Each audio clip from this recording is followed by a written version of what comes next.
texto, irmãos.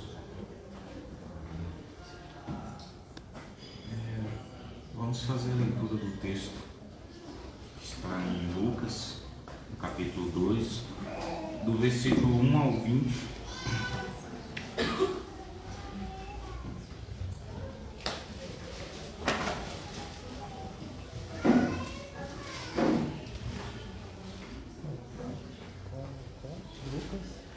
Lucas, capítulo 2, do versículo 1 ao 20.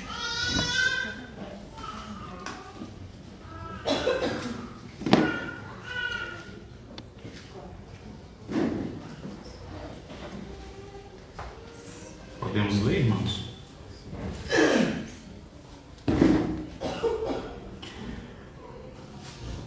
Naqueles dias foi publicado um decreto de César Augusto, convocando toda a população do império para recensear-se.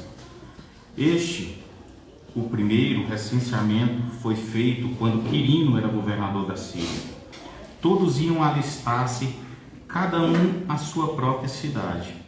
José também subiu da Galiléia, da cidade de Nazaré, para a Judéia, a cidade de Davi, chamada Belém, por ser ele da casa e família de Davi, a fim de alistar-se com Maria, sua esposa, que estava grávida.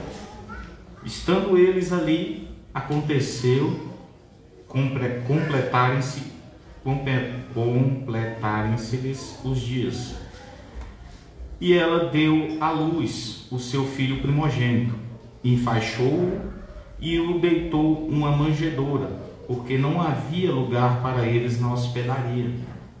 Havia naquela mesma região pastores que viviam nos campos e guardavam seus rebanhos durante as vigílias da noite. E um anjo do Senhor desceu aonde eles estavam, e a glória do Senhor brilhou ao redor deles, e ficaram tomados de grande temor. O anjo, porém, lhes disse: não temais, eis aqui vos trago boa nova de grande alegria, que o será para todo o povo. É que hoje vos nasceu na cidade de Davi o Salvador, que é Cristo, o Senhor. E isto vos servirá de sinal: encontrareis uma criança envolta em faixas e deitada em manjedoura. E subitamente apareceu com o anjo uma multidão da milícia celestial, louvando a Deus e dizendo: glória a Deus nas alturas, e paz na terra entre os homens, a quem ele quer bem.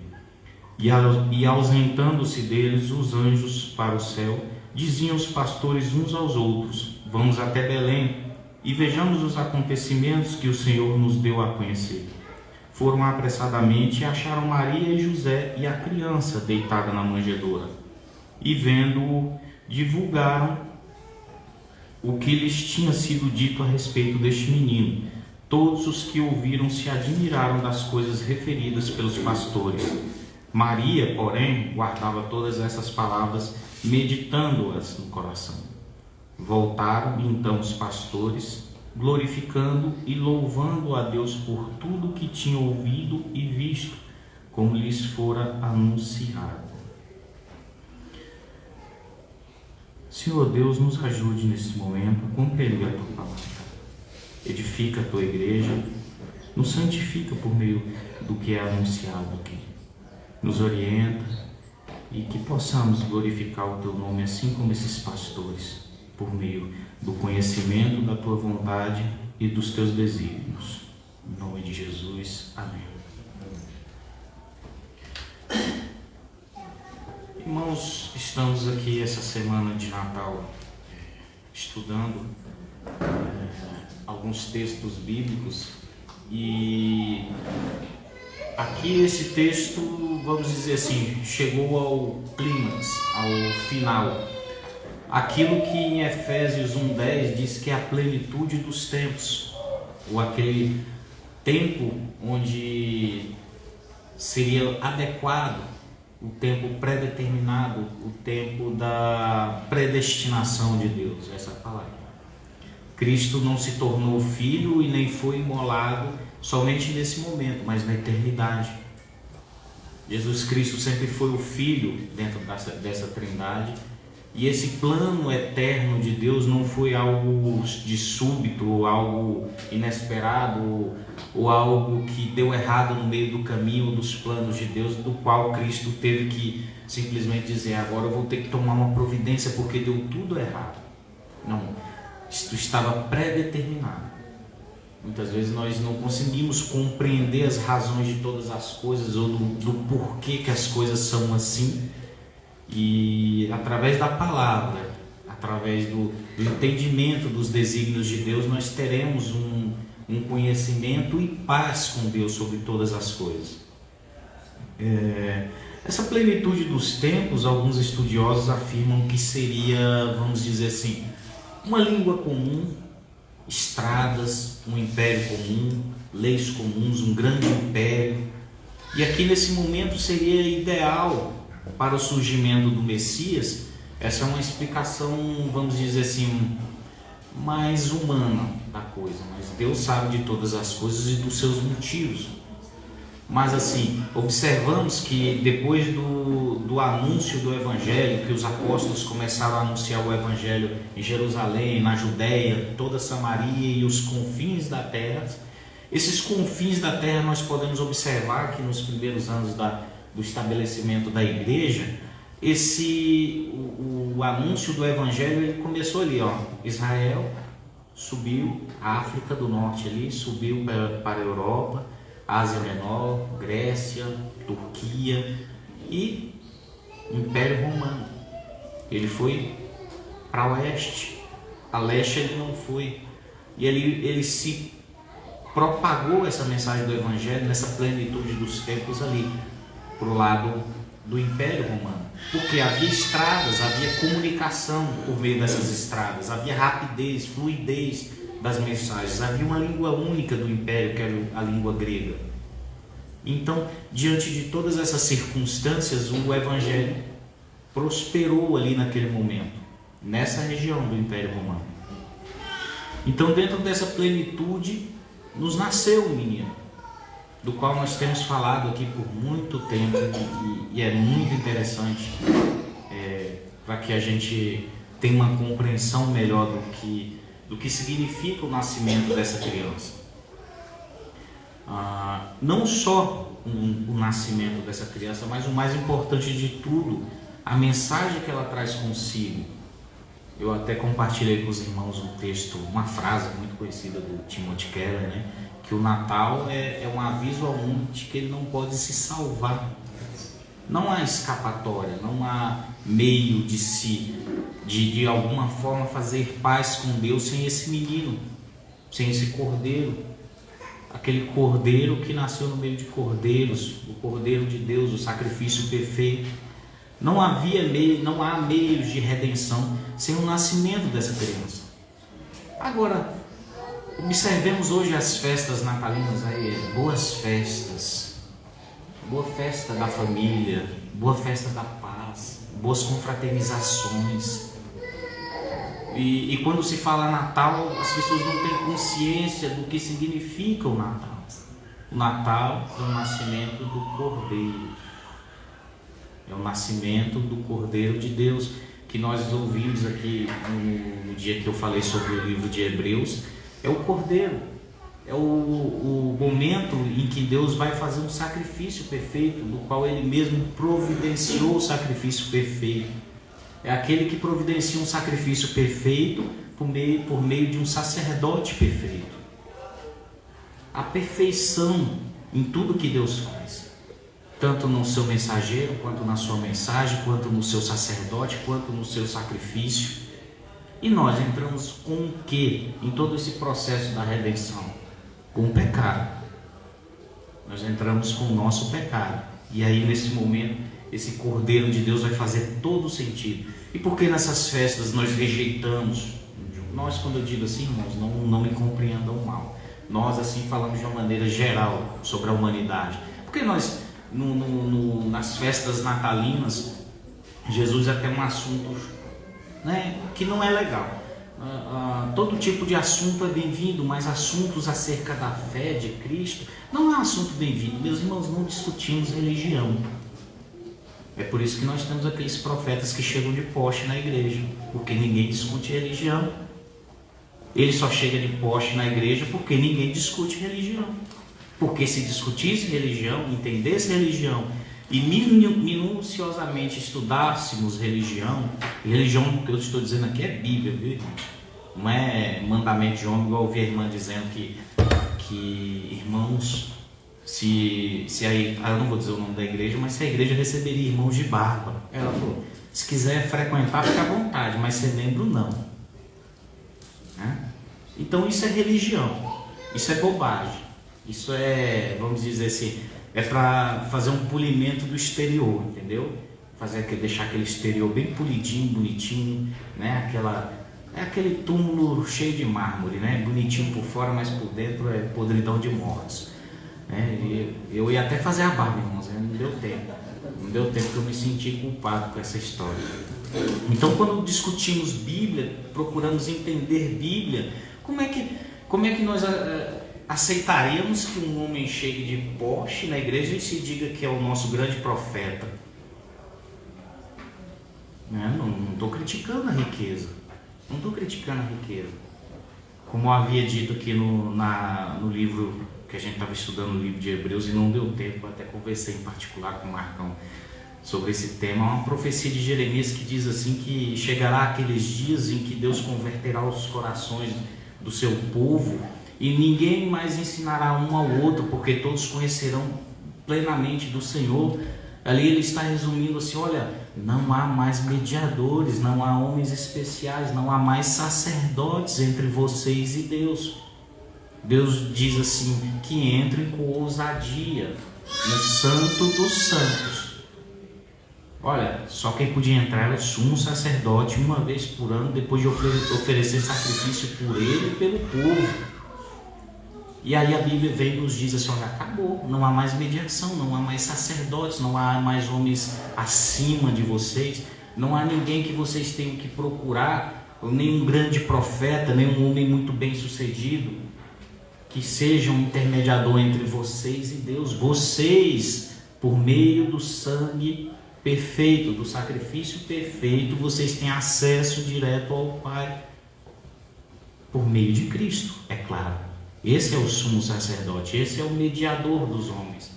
Esse menino é o mediador entre nós e Deus. Sem esse menino não há mediação, não há paz com Deus. E esse menino veio com uma grande alegria, com um grande anúncio, com um grande milagre.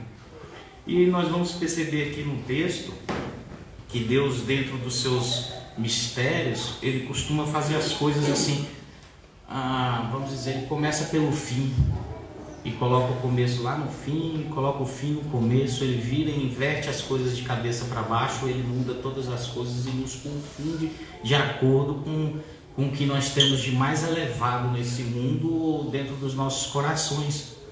E ele já começa fazendo esse anúncio por meio de pastores.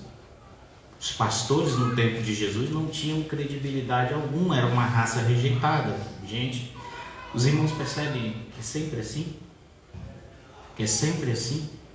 Que Jesus Cristo vem invertendo todas as coisas? Ele vem dizer, olha, que para vocês é de elevado valor nesse mundo, para mim não tem valor algum.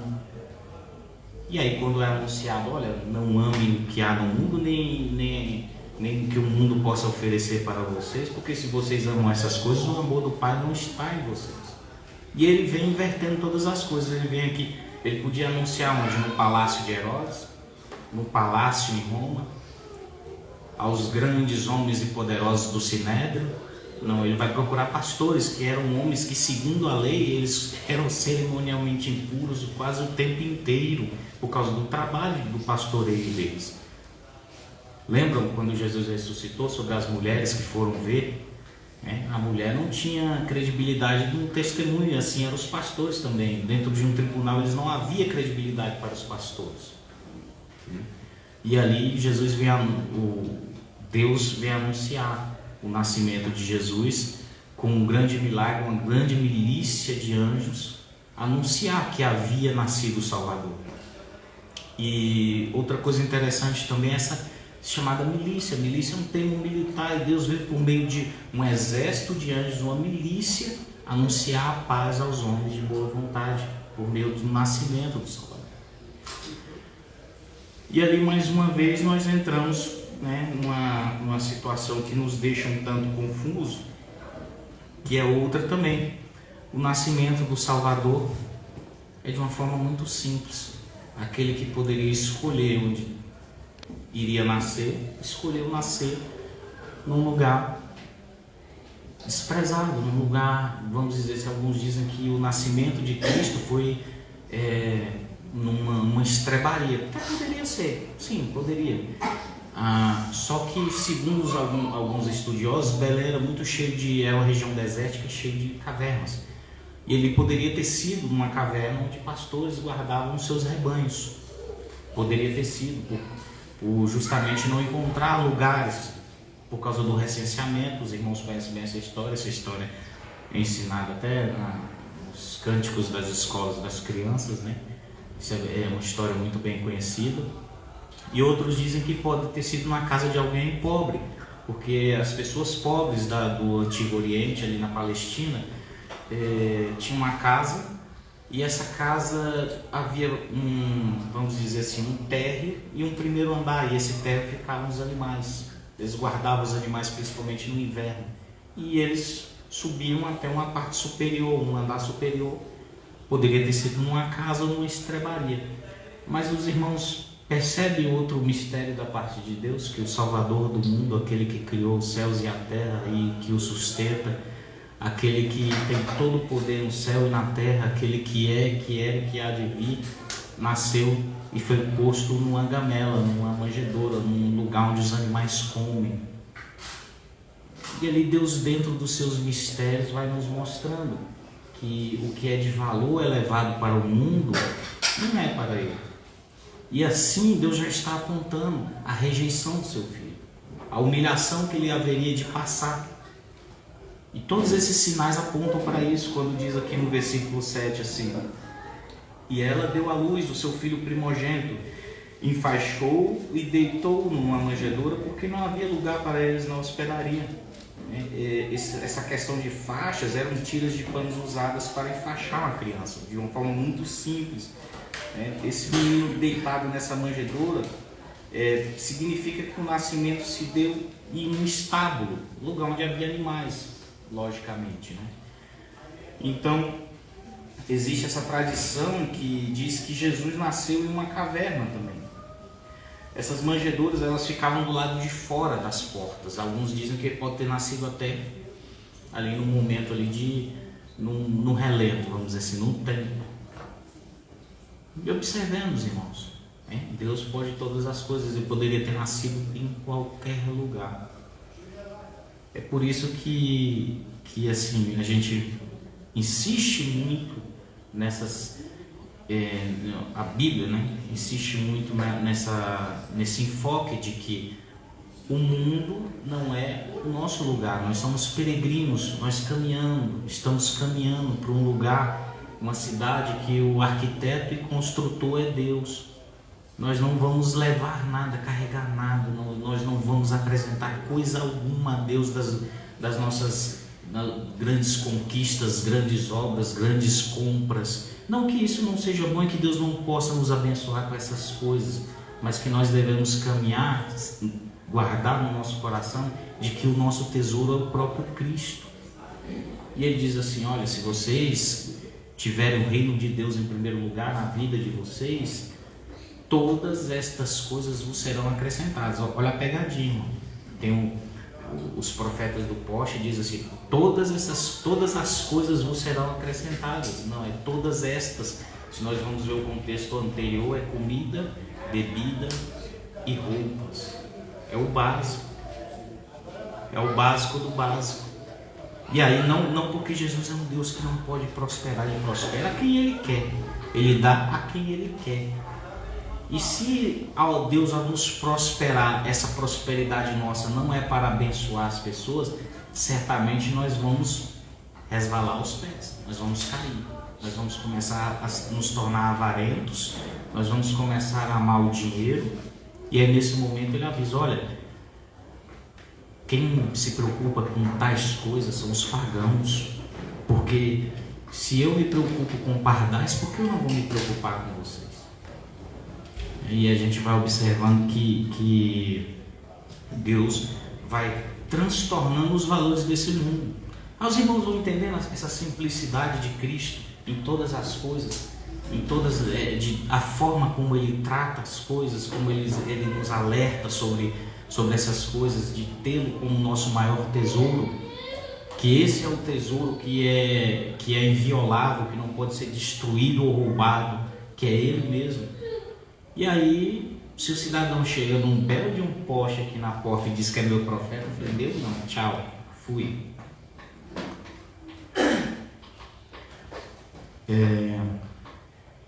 Até esse problema, né, dos irmãos. Estava fazendo uma notinha de rodapé.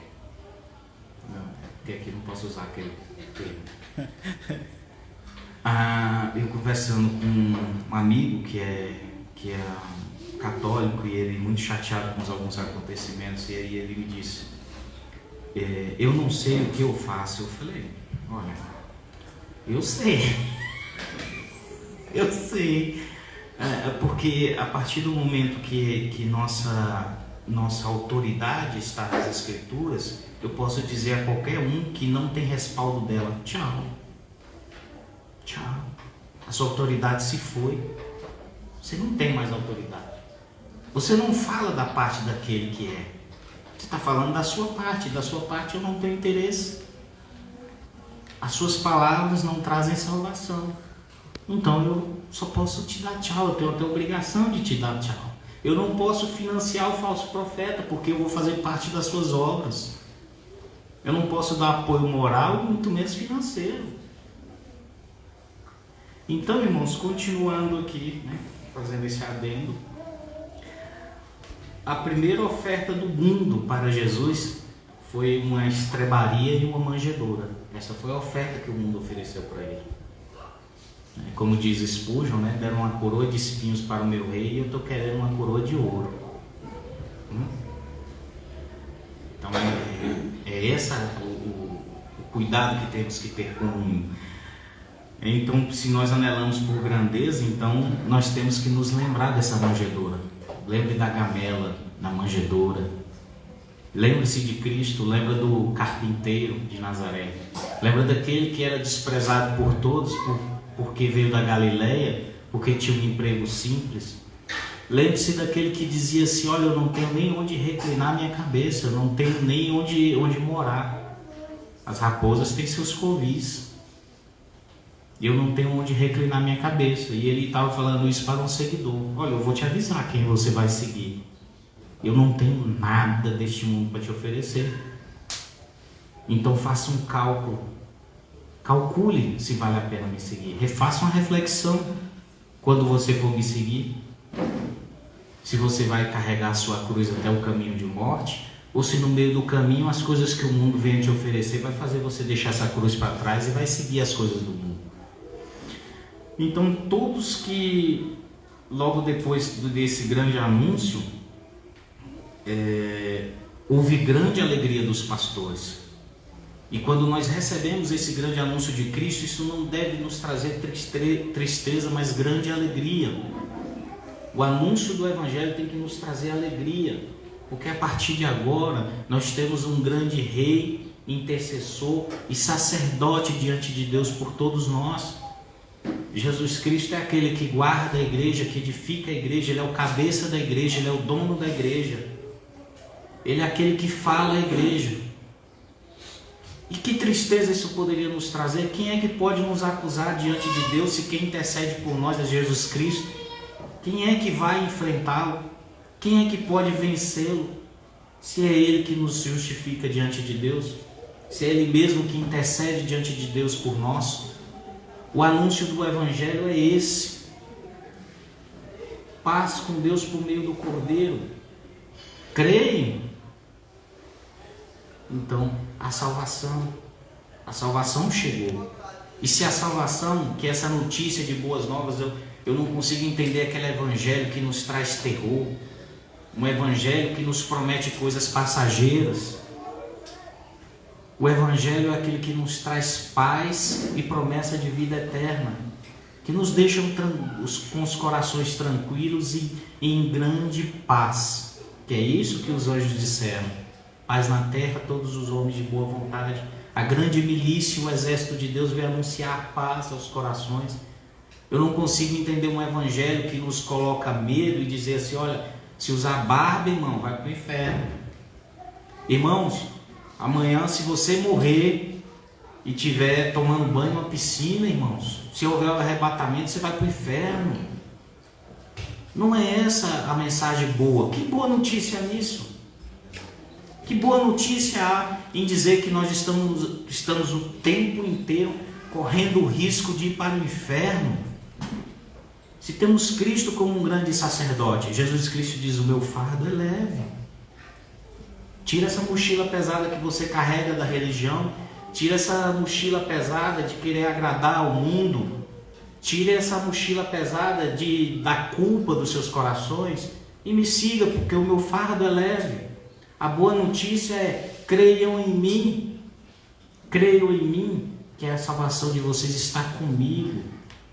Não está nas suas boas obras, na sua força, na sua riqueza, nem na sua inteligência. Isso é a boa notícia. A salvação está em Cristo desde a eternidade. Isso é a boa notícia. E o evangelho é muito simples. E agora, o que eu tenho que fazer? Beber o cálice da salvação. E aí, qual é a função da palavra de Deus e do Espírito Santo? É alertar: irmãos, se as suas obras não são boas, façam uma reflexão no coração de vocês se vocês realmente são salvos. Faça a reflexão. Não se enganem. Essa é a mensagem que o Espírito Santo vai tratar e santificar a sua igreja. O resto, irmãos, é religiosidade. É aquela angústia no coração: estou no céu, estou no inferno, se eu morrer agora. Eu sei que temos muitas dúvidas no meio do caminho, mas temos que crer. E toda vez que nós nos enchemos da palavra e do Espírito Santo, esse entendimento tem que nos trazer paz por meio deste menino. E todos que anunciam a Jesus estão fazendo um serviço de anjos. Há um texto bíblico que eu esqueci de separar, irmãos, devido à correria. Eu não havia preparado. A gente sempre tem alguns sermões, a gente sempre pensa assim, né? Eu principalmente quando eu era de outras igrejas, você estava lá quietinho, tirando aquele cochilo no fundo da igreja. Me entreguei. Eu estava lá quietinho ali, né? É porque eu depois que eu comecei a ter a profissão de motorista, eu aprendi a dormir com o olho aberto, irmãos.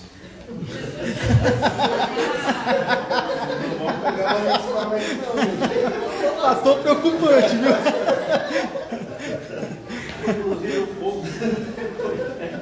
A gente está em outra dimensão, assim, até acordado e está dormindo, entendeu? A gente está ali no automático, liga o piloto automático e vai embora. O pessoal fala comigo: mãe de quem? Então a gente estava ali dormindo no fundo da igreja, tirando aquele cochilo santo, né? Eu tô com o olho fechado porque eu tô orando, meu irmão, não tô dormindo não. Aí: irmão, você pode pregar hoje? Tinha muito disso. Irmão, você pode explanar essa palavra que eu acabei de ler? Qual? E a gente sempre tinha algum texto, né, guardado, algum sermão. Na época não tinha muito essa coisa de celular, a gente sempre andava com um esboço na Bíblia aqui. Eu tinha alguns esboços aqui, mas no celular, mas não tinha nenhum acerca do nascimento de Jesus. Então ali rapidamente fiz um breve esboço aqui para que a gente pudesse pregar, expor a palavra. E voltando aqui, a gente tem esse texto que diz que os anjos queriam pregar o Evangelho, mas foi determinado aos homens que pregassem. Então nós fazemos o serviço de anjos ao pregar o Evangelho. Diz que os pés daqueles que anunciam o Evangelho são abençoados, é algo da parte de Deus, é o anúncio da parte de Deus, que Deus comissionou aos homens levar o Evangelho aos homens, não aos anjos, não a ninguém, mas a nós.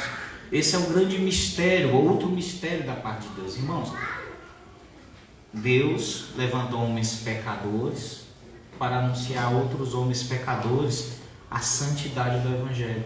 É um mendigo apontando para outro mendigo onde comer pão. É simplesmente assim. Por isso que eu digo, não há homens superiores, não há sacerdotes. Deus distribui ferramentas à sua igreja conforme o desejo dele para a sua edificação.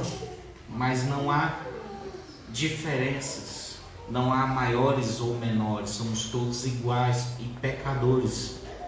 Então assim, pastor, ora por mim. É muito bom a gente pedir oração de toda a igreja, dos pastores, sim, mas também podemos orar diante de Deus, porque temos livre acesso por meio de Cristo ao Santo dos Santos, a presença de Deus. Se tivesse aqui numa presença de judeus ortodoxos, eu ia ser apedrejado agora mesmo. E você para entrar no Santo dos Santos? É um grande milagre. Assim como é o grande milagre de Deus, o Cristo, o Eterno, o Yahvé, o grande Eu Sou, se encarnar num pequeno menino. O Criador dos céus e da terra, o Eterno, o Todo-Poderoso se encarna num pequeno menino. Eu não sei quanto que o menino nasce, 2, 3 quilos? 2, 3 quilos ali, ó. E aquele que todo o céu não pode contê-lo. Esse é o maior milagre, esse é o grande milagre. É por isso que se disséssemos isso a um judeu da época, ele não entenderia, não poderia compreender como Deus poderia se tornar homem ou tabernacular, como a Bíblia diz em João 1, que ele se fez homem. Esse é o grande milagre da redenção. Deus se fazer homem. Irmãos, os presbiterianos não gostam, eu gosto. Saiu a 2ª e a 3ª temporada, viu, do The Shows, Netflix. Tá muito bom. Assim, eles são zelosos. Eu ouvi um pastor presbiteriano dizendo que aquilo é apócrifo, porque há vamos dizer assim, eles para chegar até a narrativa bíblica, eles criam um contexto anterior e às vezes até posterior daquela narrativa bíblica que não está na Bíblia, mas de certa forma, na imensa maioria das vezes, não contradiz o que a Bíblia diz, de certo ponto. Aí fala, isso é apócrifo, não se pode fazer representações da divindade, porque o ator ele tem uns podres aí, então não vão assistir. Por isso que eles ficam nessa coisa. Mas quando assistimos ali e o autor ali não deveria nem estar fazendo propaganda, não estão me pagando, mas ali quando a gente vê ali, ele tenta apresentar Jesus Cristo de uma forma muito humana. Às vezes eu acho que até exagera um pouco, mas tenta apresentar Jesus Cristo de uma forma muito humana. Mas se ele fosse de uma forma tipo o Henrique Cristo, né, aqueles monte de ele não botava os pés no chão, até hoje eu acho que ele em alguns momentos ele não coloca, mas no passado ele só andava. Onde ele andava, os discípulos dele iam colocando um tapete ou alguma coisa para ele pisar em cima, porque ele disse que não pode pisar no chão, segundo a profecia. Então Jesus se mostrou muito humano, e quando nós percebemos que Jesus foi humano, completamente humano, nós temos assim, um certo choque quando estudamos a divindade, a grandeza da divindade, como ele pôde, de certa forma, como diz alguns, se humilhar, diz alguns não, diz as Escrituras, ele se humilhou. Ele se diminuiu para se tornar em forma de homem, para servir, para ser servo. E é por isso que Jesus Cristo vem com todos os apontamentos do seu nascimento até o dia da sua ressurreição, mostrando simplicidade de que os homens iriam rejeitar o tempo inteiro, que ele seria humilhado e rejeitado entre os homens. E essa manjedoura, irmãos, esse local de nascimento, a sua vida, a sua morte, sempre apontou para essa humilhação, para essa rejeição. Somos discípulos, andamos na mesma caminhada de Cristo, no mesmo caminho que Cristo. Espere que o mundo rejeite vocês também.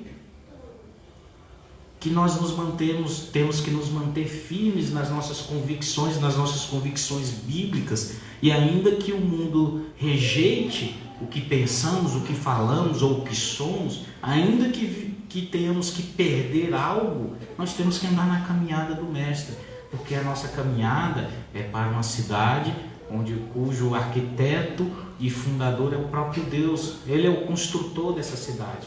É para esse lugar que nós estamos caminhando, para Canaã celestial. E nós não temos nada com este mundo. Nós não temos nada a ver. E quando esse mundo não nos rejeita e nos aplaude, é porque há algo de errado. É algo de errado. Alguma coisa não está, né? Alguma coisa não está certa. Como é que é? O pessoal fala.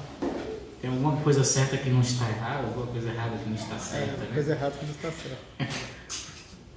Então, o conteúdo desse grande aviso dos anjos está aqui no versículo 10 a 14. Eu vou reler ele aqui rapidamente. Diz assim: o anjo, porém, lhes disse: não temais, e eis que vos trago boa nova de grande alegria, que será para todo o povo. É que hoje vos nasceu na cidade de Davi o Salvador, que é Cristo, o Senhor, e isto vos servirá de sinal: encontrareis uma criança envolta em faixas e deitada em manjedoura. E subitamente apareceu com um anjo uma multidão da milícia celestial, louvando a Deus e dizendo: glória a Deus nas maiores alturas, e paz na terra entre os homens a quem Ele quer bem. Esse foi o aviso dos anjos. E qual foi a resposta dos pastores? Imediatamente eles disseram: vamos até Belém. E lá eles encontraram tudo conforme o anjo havia avisado, e voltaram com louvor e adoração. E tudo que eles disseram, as pessoas ficaram espantadas e maravilhadas. E todas as vezes que ouvimos a mensagem do Evangelho e fazemos como o jovem rico, olha, você deve fazer todas essas coisas, mas o jovem rico só foi até certo ponto. Quando nós dissemos ao Evangelho: olha, eu só posso seguir o Evangelho até certo ponto, né? Eu vou largar o arado aqui e vou voltar para trás. É motivo de destruição e entristecimento. A única chance, o único meio de ter paz com Deus é Cristo Jesus. E os pastores, quando observaram e que tudo que o anjo dizia era verdade, eles se alegraram, não se entristeceram.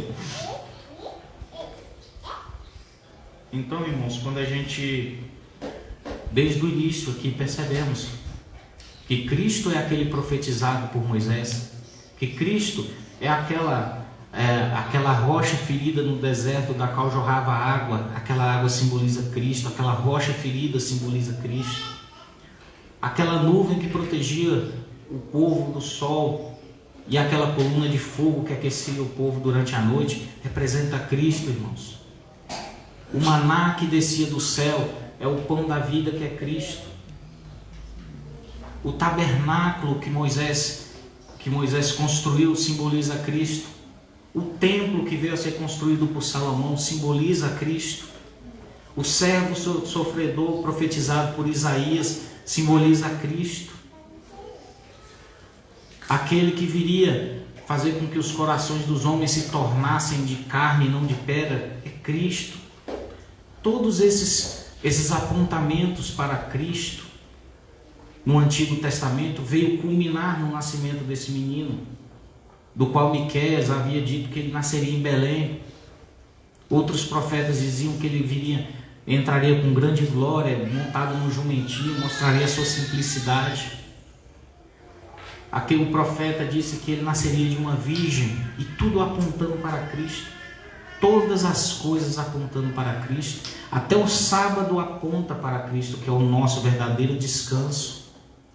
Aquele sábado, como Jesus disse assim, até o sábado é do Senhor. O sábado não é maior do que Deus. Esses dias, essas festas, todas apontam para Cristo. Isso não é uma forçação, não é um malabarismo exegético. Os apóstolos disseram, tudo isso aponta para Cristo. E na plenitude dos tempos nasce esse menino de vida simples, menino que nasceu num lugar simples, de pais simples, o primogênito de Maria. Logo depois veio os seus irmãos, que Maria teve irmãos, e logo depois teve, viu, Gesiel, irmãos? E logo depois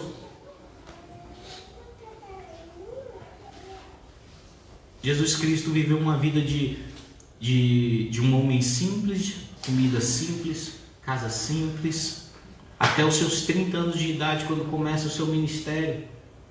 E no seu ministério, ele começa escolhendo discípulos simples, pessoas até rejeitadas, pessoas que não tinham, que eram pescadores, zelotes, cobradores de impostos.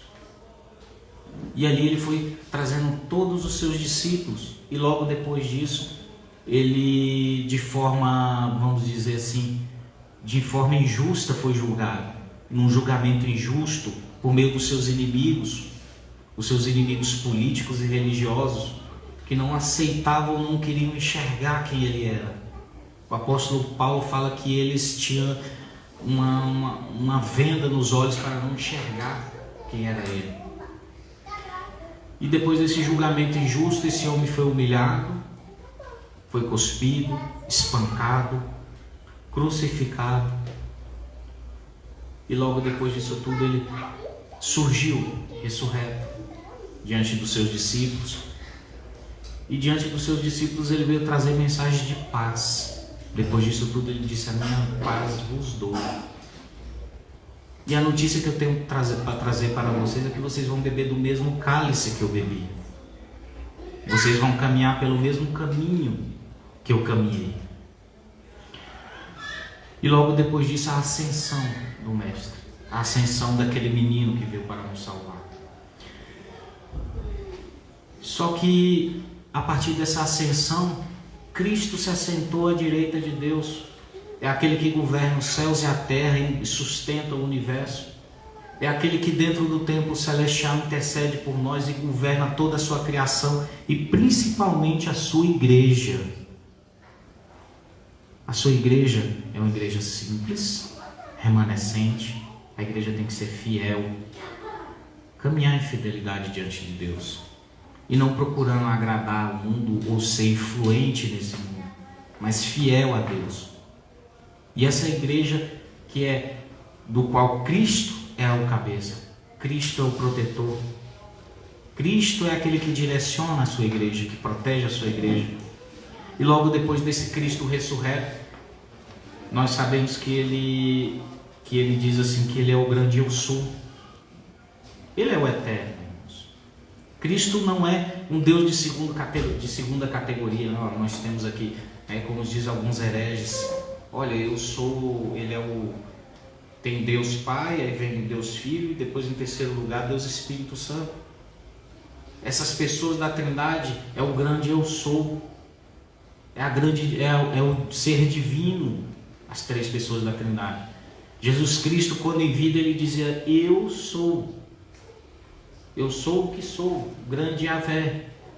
E ele dizia: eu sou o pão da vida, eu sou a luz do mundo, eu sou a porta das ovelhas, eu sou o bom pastor, eu sou a ressurreição e a vida, eu sou o caminho, a verdade e a vida. Temos que entender que Cristo, apesar do seu caminho de humilhação, ele agora está glorificado nos céus, cheio de poder e grande glória, e que tem poder para fazer o que quer. Ele tem soberania sobre a sua igreja e sobre todo o mundo. E é esse mesmo Deus, irmãos, que surgirá nas nuvens do céu para julgar tanto os vivos quanto os mortos no seu grande tribunal. E é esse mesmo Deus, irmãos, que vai levar a sua igreja para os céus, para uma grande festa, para aquele lugar onde não haverá mais dor nem sofrimento, o lugar onde as lágrimas serão enxugadas dos olhos. E é este menino, irmãos, do qual nós devemos pregar. É esse menino que diz para o mundo e diz para nós que sem ele não há redenção. E não há nenhum outro nome pelo qual possamos ser salvos. Sermos salvos. Eu vou ler aqui, irmãos, para encerrar. Atos 4.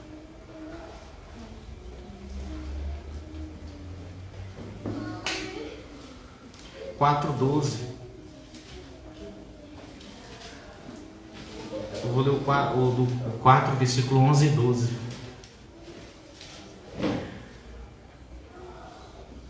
Se tentarmos retirar esse menino da mensagem de Natal, se tentarmos retirar esse menino das nossas mensagens, se tentarmos retirar esse menino da influência que nós devemos ter sobre a sociedade, sobre o mundo, como igreja, a igreja é o candelabro, é a luz do mundo por meio de Cristo. E se nós tentarmos retirar esse menino das nossas vidas, ou do Natal, o texto aqui diz aqui no versículo 11: este Jesus é a pedra que vocês construtores rejeitaram e que se tornou a pedra angular. E não há salvação em nenhum outro, pois debaixo do céu não há nenhum outro nome dado aos homens pelo qual devamos ser salvos. Cristo é a pedra angular da igreja. Se retirarmos essa pedra, a igreja desmorona. O mundo não tem essa pedra como uma pedra angular, uma pedra de toque. O mundo tem essa pedra como uma pedra de tropeço.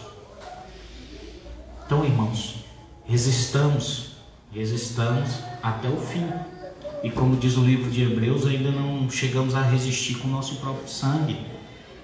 Pelo contrário, nós temos vidas confortáveis como cristãos no Brasil.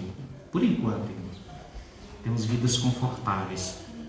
E a nossa obrigação não é montar estratégias, aprender segredos miraculosos, mas nos mantemos fiéis a essa palavra e a este menino que nos nasceu. E que a igreja, quem tem ouvidos, ouça o que o Espírito diz às igrejas. Amém, irmãos?